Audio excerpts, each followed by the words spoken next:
what I was saying was it's great to be with you all, at least virtually. My name is Amit Purohit. I'm Chief Product Officer at Avita.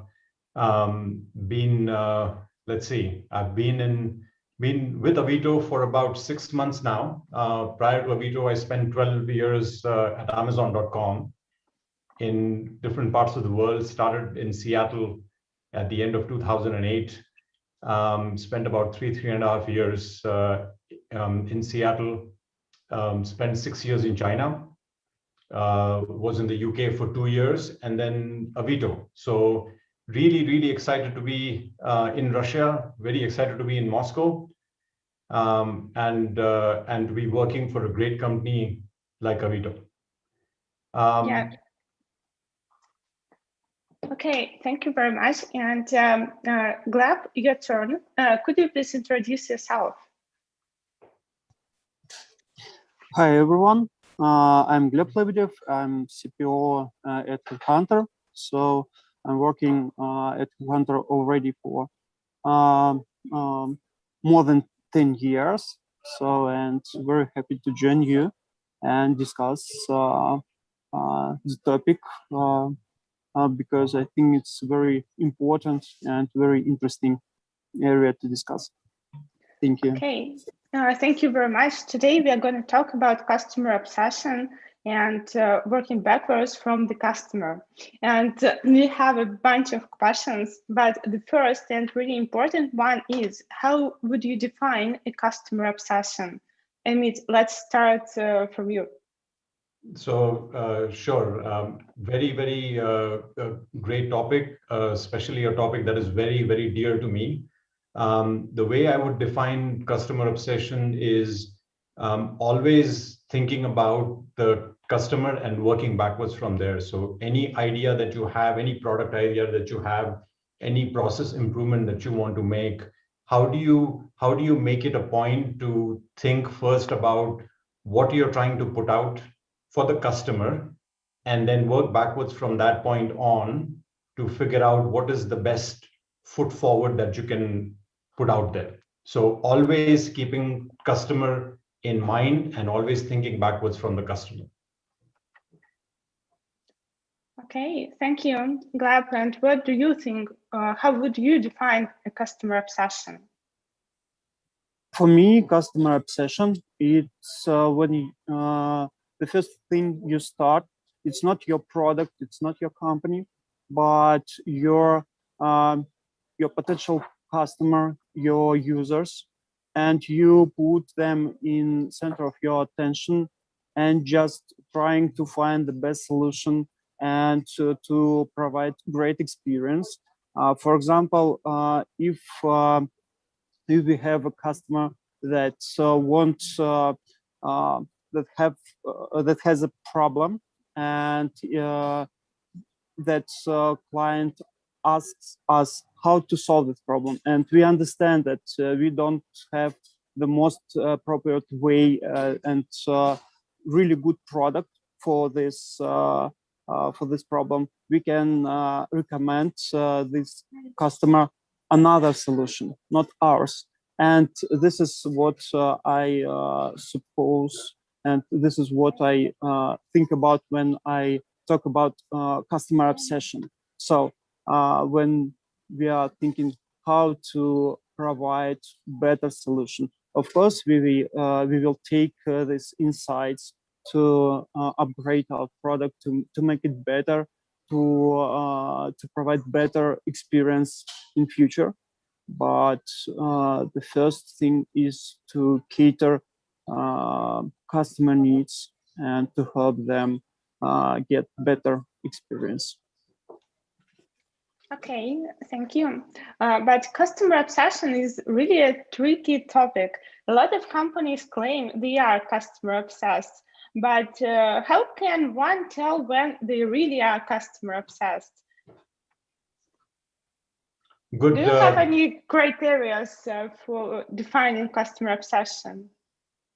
Good question. It's you can set up internal criterias on knowing whether your company is customer obsessed or not. You can look at the products that the company puts out. You can look at how fast are those products embraced by the customers. You can also look at what sort of feedback does the company take after the product is live, and how that feedback gets incorporated into building future versions of the product. So those are a few ways where, when I say that, or when I try to think if a company is customer obsessed, I look at those things. I also pay a lot of attention to the customer support aspect of the company. When you have a problem, when you reach out to the company, how do they get back to you? How do they help you solve your problem? Yeah, that's really important, because product is all the customer journey, not only the website or mobile app, so that's essential. And Gleb, what do you think? I repeat the question. Do you have any criteria for defining the real customer obsession? I think that customer obsession is not the final point. I just can compare to organization and define is this company more customer obsessed than the second one, and this is the way of thinking. And generally, I agree with Amit that there are a lot of processes, there are a lot of factors that can be used to assess company. Is this company customer obsessed or not?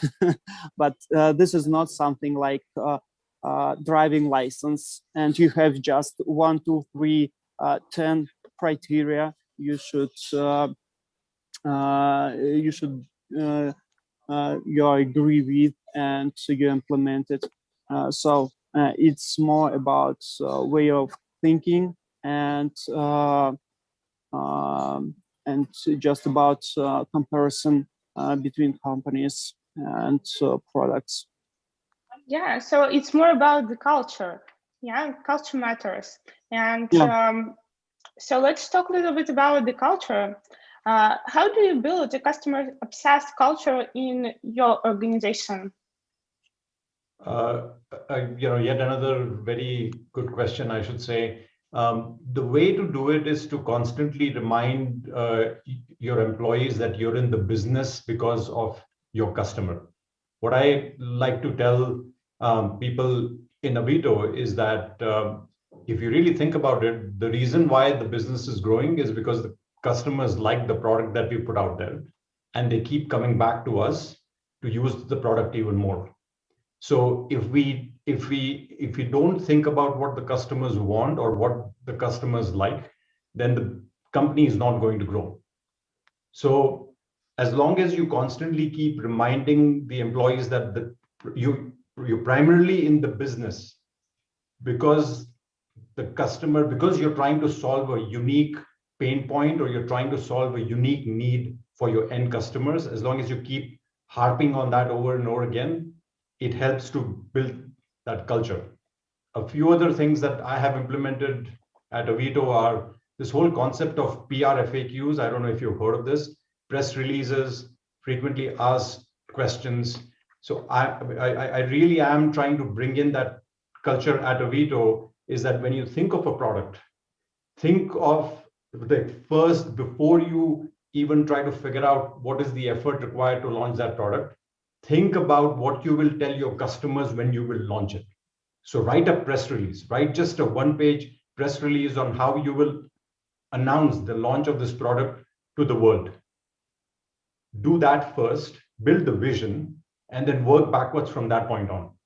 And when you write a PR, include quotes, customer quotes, include things that the customers would say if you build a great product. That really helps you figure out what is it that you're trying to build. And it also helps you figure out whether what you're building is customer obsessed or not. So what I'm telling all of my employees is, no matter how big or small your idea is, come to me with a PR, and I will help you from that point on. Yeah, that's really great approach. I've heard about it because it's from Amazon, I assume. So let's proceed with Gleb. And Gleb, what do you think, and how do you build customer-obsessed culture in Headhunter? Yeah. Firstly, Amit, thank you for this example. It's really great way to put your customer in the center. What I want to add is that I want us to look broader at the picture. Not only product managers, but all company should be customer obsessed.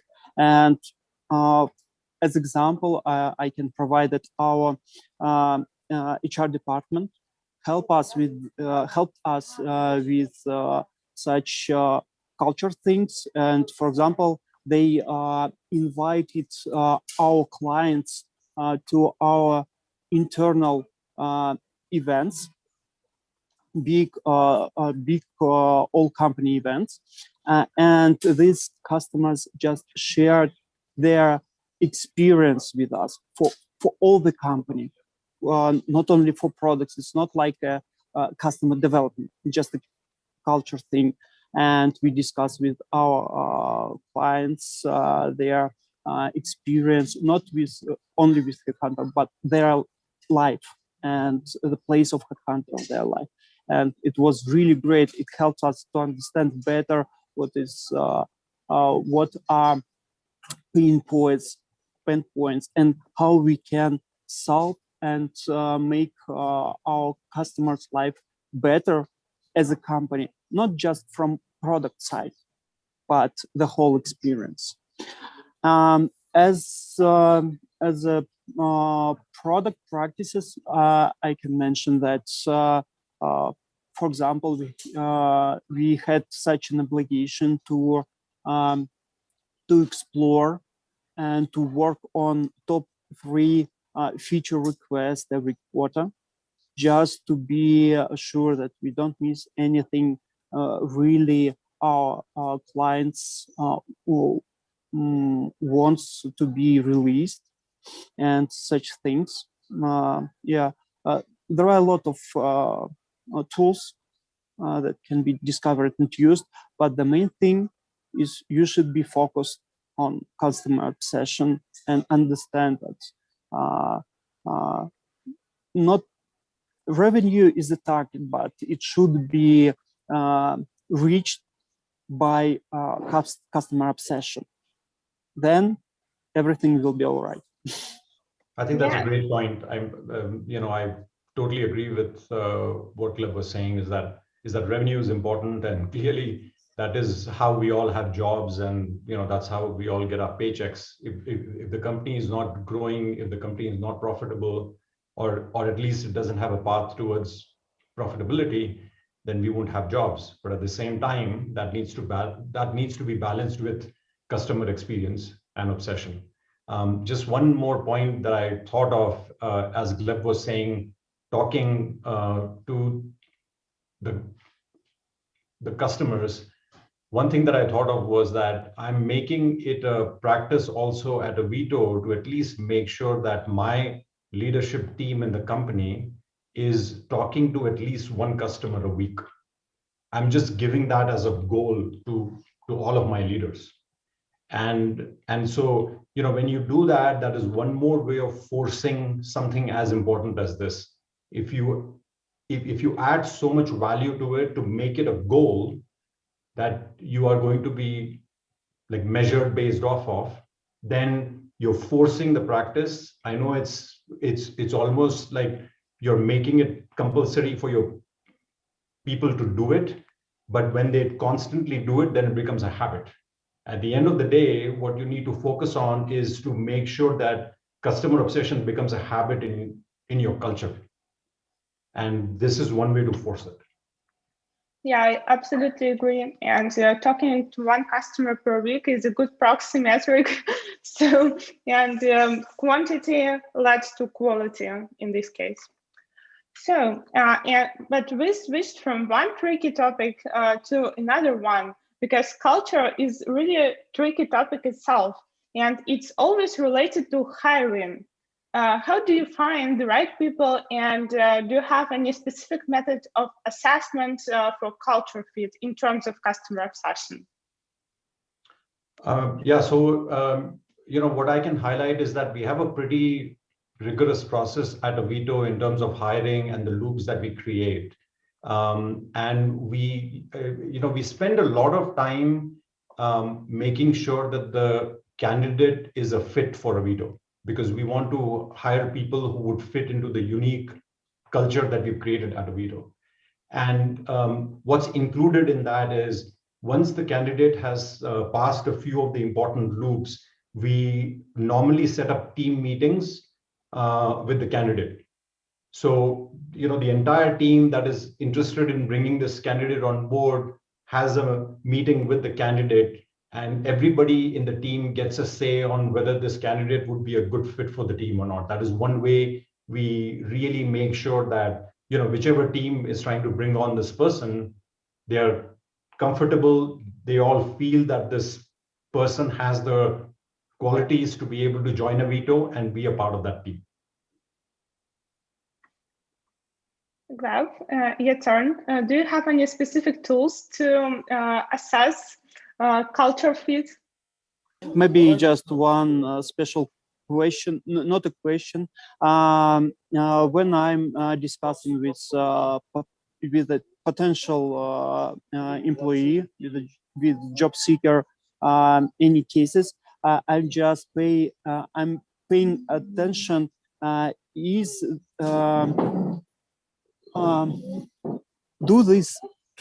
Does this candidate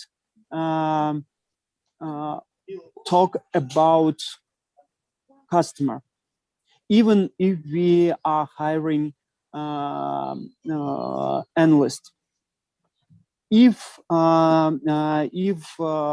job seeker understands that there are real people behind figures, and that should be that should be checked and interviewed, that's okay. So but if a person don't understand that there are different world in other minds of our customers, it can be a problem, because this employee can lead us in a wrong way. So for me, it's very important to understand that employee see client's world behind figures, behind answers, and so on. Okay, thank you. The next question on our list is customer obsession versus revenue. We already covered this question a little bit, but I want to go deeply into it because this topic has a lot of trade-offs. And do you have any specific frameworks to prioritize features, which includes customer obsession and helps you to find a balance between revenue and customer? Again, a great question. I get asked this a lot now that I'm trying to focus our teams at Avito more on customer experience. People constantly ask me this question in the company. What I would say is that there is no formula out there that tells you when to pick customer experience over the business goals. But you need to be able to find the right balance between the two. As I had said earlier, if the company doesn't grow and if we don't meet our goals from a revenue standpoint, we won't exist. So very, very important to balance both of those things. And what I would say is that when I ask my teams to write these PR FAQs, I insist that one of the FAQs always needs to be, how are you improving customer experience by building this product? Or what are you doing to, or what is the, how does the customer benefit from this product? So as long as you keep that in mind when you're trying to come up with a new product idea, you will always, like I said, it forces you to think about the customer. What I also, so again, no straightforward answer in terms of this is the benchmark or this is the threshold that you need to meet. You have to balance between the two.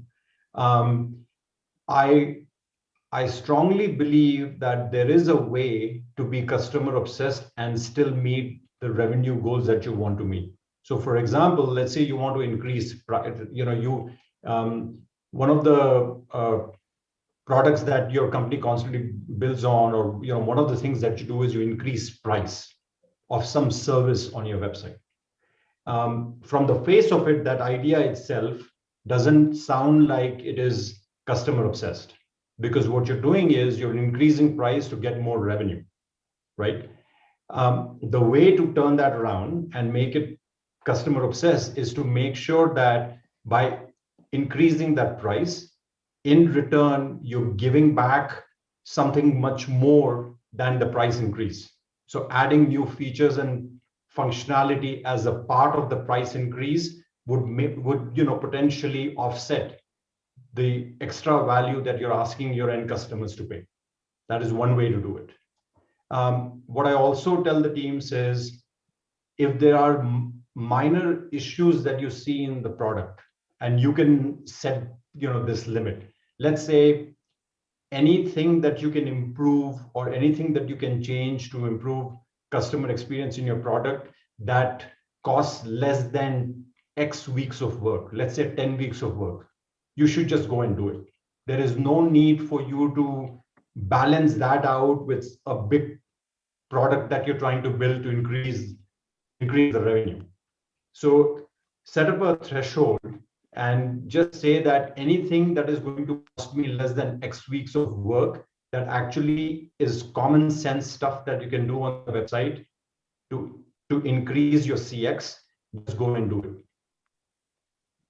Yeah, that's awesome. And Gleb, what do you think? How do you deal with this balance, and how did you get there? Yeah, it's very interesting thing, but I think that when we are talking about customer obsession and we versus revenue, we are talking not about this about revenue versus customer obsession. We are talking about short-term revenue and long-term revenue, but long-term revenue is more risky because everything can change. So it's about balance when you what are your goals for this period of time. Sometimes you need short-term revenue higher to get more revenue, to invest in, I don't know, development team or something else. Sometimes you can invest more in long-term revenue, in customer obsession, in market development and all this things, market education. As for me, I'm just trying to answer this question. Are we focused on short-term revenue at this moment, and how much resources should be allocated on short-term revenue tasks and everything?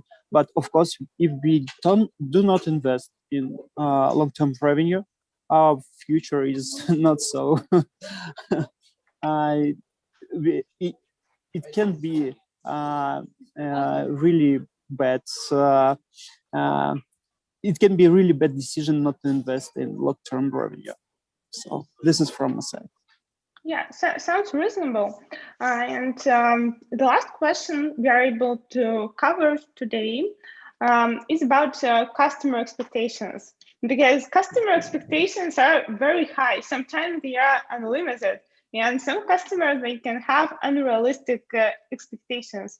How do you deal with that point, and how to distinguish what kind of customer expectations the business really needs to meet? That's great question again. I would say that yes, customer expectations can sometimes be completely unreasonable. So if you take a simple example, let's say you're charging customers for delivery. If you actually go and ask any customer, do they want to pay for delivery?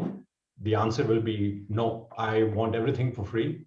I want the fastest service that you can give me for free, and I want the best price. So it's really simple from that standpoint. The way to set the right expectations is a lot of education in terms of why you're not able to do something for the customer. I think a lot of times that problem gets solved as long as you are clear in terms of why you're not doing it and what you're doing in its place. That is equally important to highlight. So you may not be able to give them one thing, but as you know, if you're able to substitute that by giving them a different feature or a different thing that they could potentially start using, that's a way to offset it. So setting the expectations, communicating those expectations very, very clearly, and being transparent with the customer in terms of why you're not able to give something, a lot of the time helps. Yeah, and I think that's where we started, because in the very beginning, Gleb mentioned that if you are not able to do something that customer asks you for, you can give an alternative based on your resources. Do you want something to add, Gleb? Yeah, I'm just I fully agree with Amit, but the main thing I checked every time was that I should be really sure that we discussed properly with customer and understood their needs. And it was a really interesting case when my ex-teammate, now she works in Avito, the main lesson she learned in Manhattan was that as a product, she should try she should try experiments that she's not believed in, that are translated from customer, and she just tried to find how to launch experiments fast and cheap to understand customer better. So, and for me, it's a really great point that we live in different universes with customers, and the main thing and the main role of product managers is to build bridge between company universe and understanding of world and customer universe and understanding and their understanding of the world. And yeah, excuse me for the interruption. We are out of time already. Yeah. But your statement is amazing to finish our conversation. And thank you all for being here today with us. And have a nice day. Thank you.